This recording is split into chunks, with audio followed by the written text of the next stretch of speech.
Hi, everybody.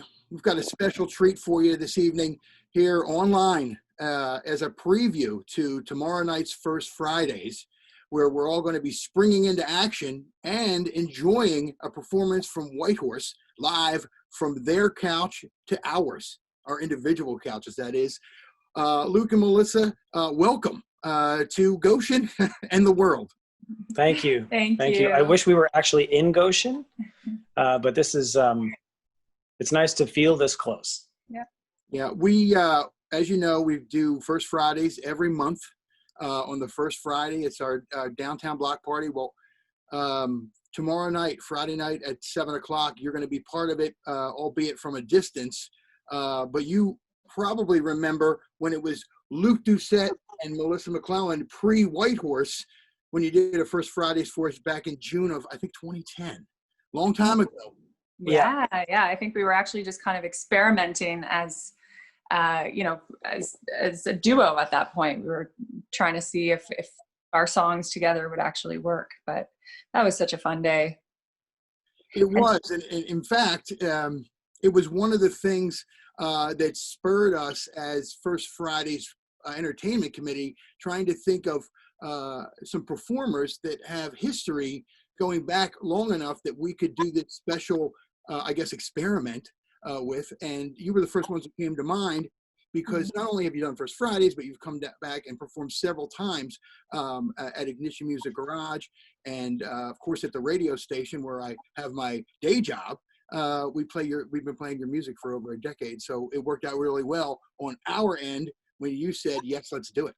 Yeah, I mean, it's sort of humbling to consider the history that we have with Goshen, Indiana. And we tell some of our friends, oh yeah, well, there's this little spot called Goshen where we go down and play as often as we can, and it's one of the bright lights in our touring lives when we come to America. And they say, where's that? I'm like, don't worry about it. It's a little town. You should go see it if you ever get a chance, and go into Ignition Garage and buy some records and say hello to Steven and everybody there. That's what you have to do. But it's nice to. It is nice to imagine, or to reflect back on the fact that it's been a decade of the relationship that we've built with you and with the Ignition Garage and with the town. You know, it's a special thing for us. Mm-hmm. It's going to be special on Friday night, and I want to talk a little bit about what people can kind of expect. I'm sure you, as musicians who've been doing this a little bit, and me, who's following the industry, has noticed a lot of artists have been moving to the technology we have at our disposal to be able to reach out to audiences, both established and new. So for people who are going to be joining us tomorrow for the first time, what will they expect? What will it be like for them, as far as it's kind of like their own little private concert in a way? Mm-hmm. Yeah, I mean, if we maybe this will be a pajama session. I don't know. We'll see. You'll probably see us fumbling with technology a little bit, which is always entertaining for people to watch. Yeah. But this is just as cathartic for us, to be able to play our music. All musicians right now, they had to cancel their tours. They had to, for very, very good reason. But we're all at home, and for musicians, we're trying to find those outlets, and how are we going to, share our creativity and kind of keep going. So for us, it's like, it feels so good in the kind of like monotony of the day to day to be able to pick up our guitars and actually connect with people and play for people and know that there are people out there listening. Yeah. I mean, a lot of people are not able to do their jobs right now. And, not everybody hates their jobs. I don't hate my job. I don't think you hate your job. And a lot of people are just sort of stuck at home wishing they could do the thing that they have trained to do, or the thing that they love to do. So it is a privilege for us to be able to continue to play music. But, in terms of what Melissa was saying about technology and us fumbling with it, we will be fumbling with it. And what that reminds us of is that there, when we play a show and people see us play, what they don't see is the amount of energy that goes on backstage, whether it's tech support, tour managers, everything from merchandising staff to management back home at the office in Toronto at Six Shooter. People on your end who are promoting shows. There's just a lot of work goes into entertainment and to the arts that sometimes the viewer, the consumer, that doesn't necessarily see it. So if we had guitar techs and tour managers and sound personnel around us, we wouldn't be fumbling with technology because we would have highly trained people to deal with it for us. This is an unusual circumstance, and we're having to do work that we wish we could hire our highly skilled friends and co-conspirators to help us with, but that's not the moment right now. So, and that being said, it's also kind of beautiful to be able to just strip it down to 2 guitars and no microphones, nothing to help us in any way. It's just the music. yeah. And there's something like really vulnerable about that, and beautiful, I think. Now, Yeah, go ahead, Luke. The pajamas will be a really important distraction.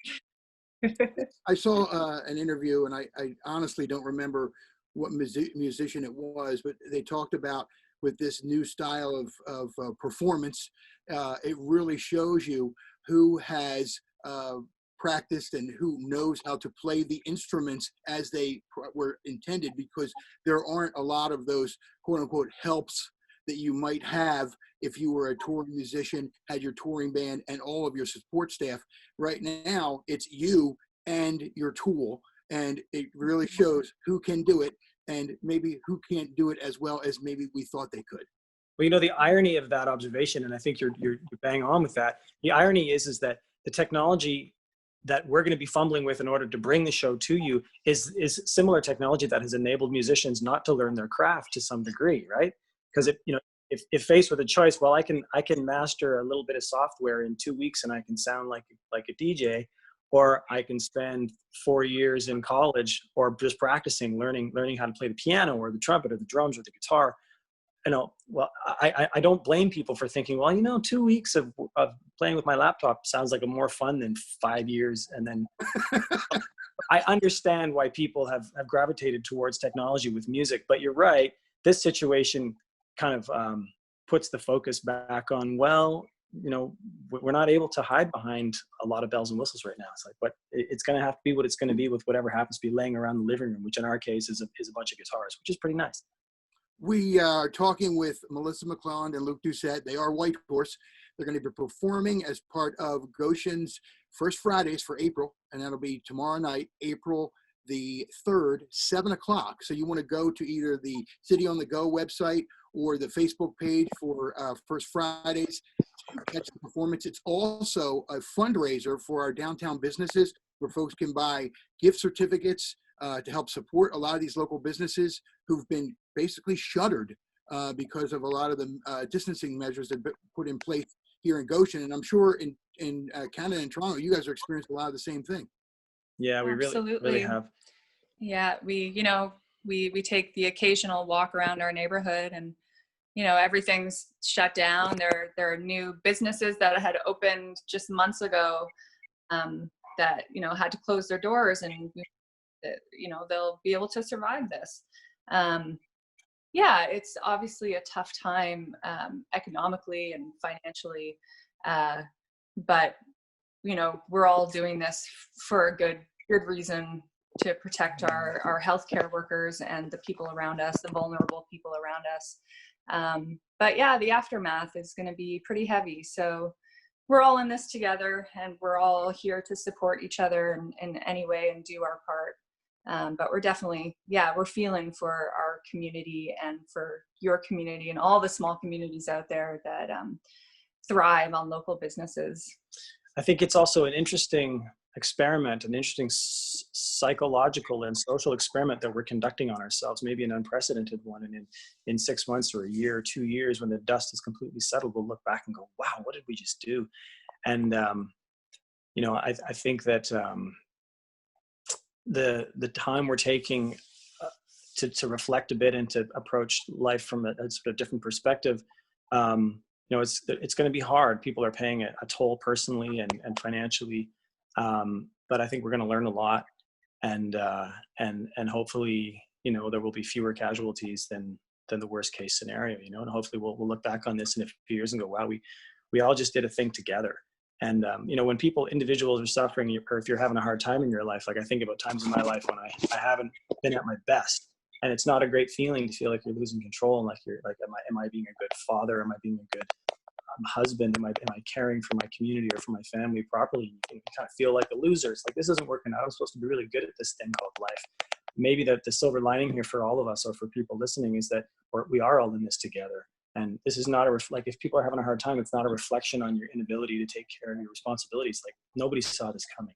Well, some people saw it coming and should have acted sooner than they did. But for those of us, that the Main Street people in communities and in towns, you know, we're just taking it as it comes, and we're all doing our best. And hopefully this is, you know, hopefully people are not suffering too much psychologically under the burden of feeling like they're not holding at their end as individuals, because we're doing the best we can. Yeah.